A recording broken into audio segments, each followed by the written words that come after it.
ಇವನಿಗೆ ಸಂತೋಷ ಕೊಡಲಿ, I welcome it.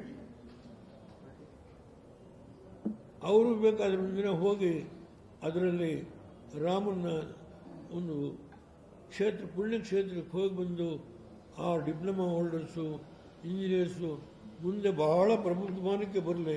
ಮೊದಲನೇ ಕಂತಿನ ಹಣ ಏನಿದೆಯೋ ಅದನ್ನು ಬಳಕೆ ಮಾಡಿಕೊಂಡು ರಾಮನ ದರ್ಶನ ಮಾಡ್ಕೊಂಡು ಬಂದು ಅವ್ರ ಮುಂದೆ ಬಹಳ ಯಶಸ್ವಿಯಾದ ಒಳ್ಳೆ ಅತ್ಯಂತ ಪ್ರಖ್ಯಾತಿಯಾದಂಥ ಇಂಜಿನಿಯರ್ಸ್ ಆಗಲಿ, ರಾಮನ ಆಶೀರ್ವಾದ ಪಡ್ಕೊಂಡು ಬರಲಿ.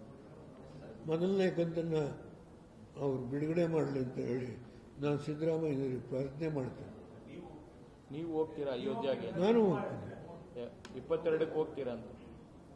22ಕ್ಕೂ 99% ಹೋಗ್ತೀನಿ. ಕಾಲದು ನನ್ನ ಹೆಂಡತಿನೂ ಕರ್ಕೊಂಡು ಹೋಗ್ಬೇಕು ಅಂತಿದ್ದೀನಿ, ಇರೋ ವಿಷಯ ಹೇಳ್ತೀನಿ. 99%. ನಾವು ಇಲ್ಲಿ ಒಂದು ಚಿನ್ನದ ಕತ್ತಿ ಇತ್ತು ಆಂಜನೇಯ ಸ್ವಾಮಿ ಕಾರಾಂಜನೇಯನಿಗೆ.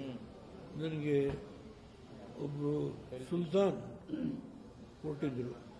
ಅದನ್ನು ತುಸಾ ಖಾನಿನಲ್ಲಿ, ಇಲ್ಲೇ ತಿಪ್ಪೇಸ್ವಾಮಿ ಇದ್ದಾರೆ, ಸೆಕ್ರೆಟರಿ ಆಗಿದ್ದರು, ಲೆಕ್ಕಾಚಾರ ಮಾಡಿಸಿ ಅಲ್ಲಿ ಆ ದೇವಸ್ಥಾನಕ್ಕೆ ಕೊಟ್ಟಿದ್ದೀನಿ.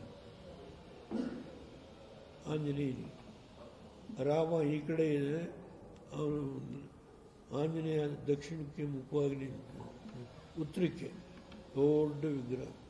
ಆಮೇಲೆ ಇನ್ನೊಂದು ಹೇಳಬೇಕು, ನನಗೆ ದೊಡ್ಡ ಆರೋಗ್ಯ ಕೆಟ್ಟು ಹೋಗಿದ್ದಾಗ ನನ್ನ ಮಗಳು ಆಂಜನೇಯನಿಗೆ ಪ್ರತಿ ಶನಿವಾರ ಬೆಣ್ಣೆ ಅಲಂಕಾರ ಮಾಡಿಸೋರು.